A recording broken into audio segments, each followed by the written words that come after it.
Assalamualaikum warahmatullahi wabarakatuh.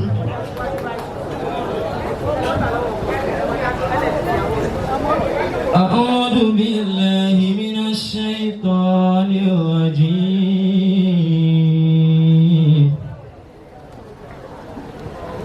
Bismillahirrahmanirrahim.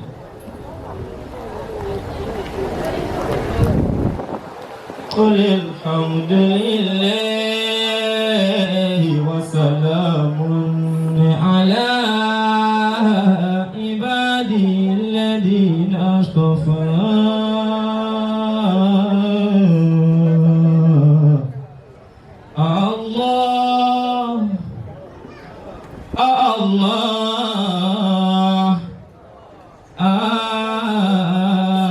Allahu khairun amma yushrikun.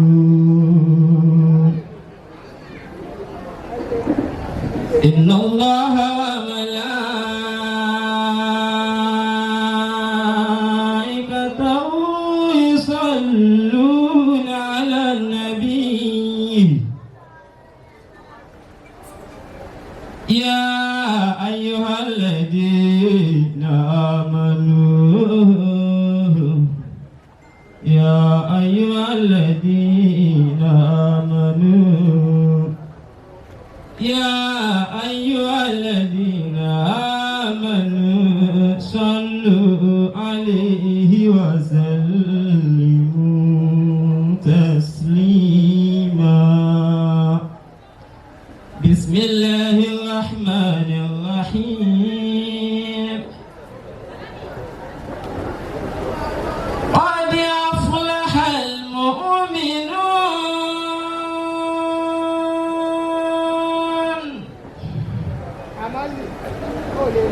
Qad aflahal mu'minun alladhina hum fi salatihim khashi'un walladhina hum 'anil lagwi mu'ridun. والذين هم عن اللغو معرضون والذين هم للزكاة فاعلون.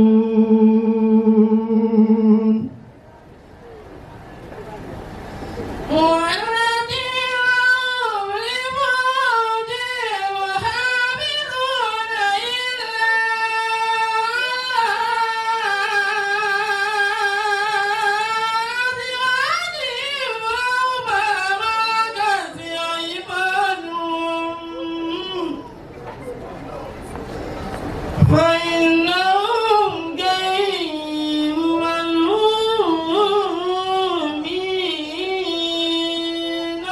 فإنهم غير ملومين.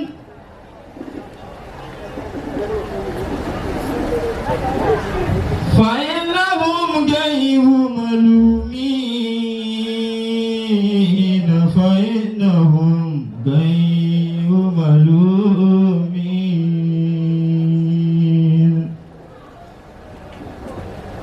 فمن ابتغى وراء ذلك فأولئك هم العادون. والذين هم لأماناتهم وعهدهم راعون. والذين هم على صلواتهم يحافظون. أولئك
خلقنا المدغة عظاما وكسونا العظام لحما ثم أنشأناه خلقا آخر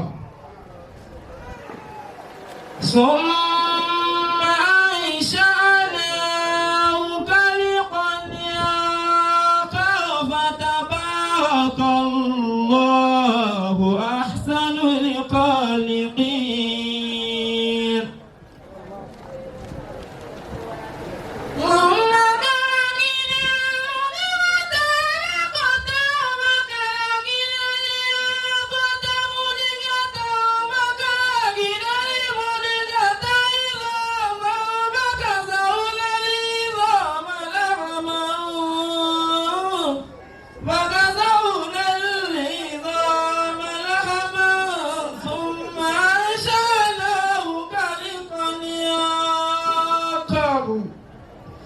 ثم أنشأناه خلقا آخر فتبارك الله أحسن الخالقين اعملوا آل داود شكرا اعملوا آل داود شكرا وقليل من عبادي الشكور ولقد آتينا داود وسليمان علما ولقد آتينا داود وسليمان علما وقال الحمد لله وقال الحمد لله الذي فضلنا على كثير من عباده المؤمنين وعلم آدم الأسماء كلها ثم عرضهم على الملائكة فقال أنبئوني بأسماء هؤلاء فقال أنبئوني بأسماء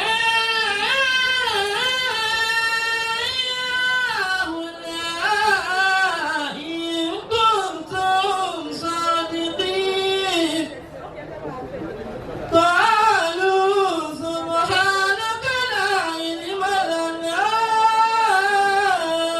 إلا ما علمتنا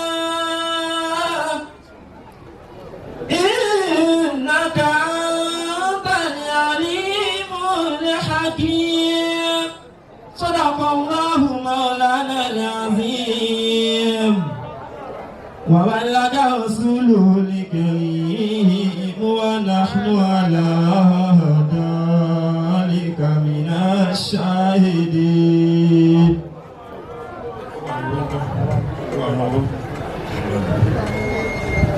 alhamdulilayi rabbil alamin. alhamdulillah.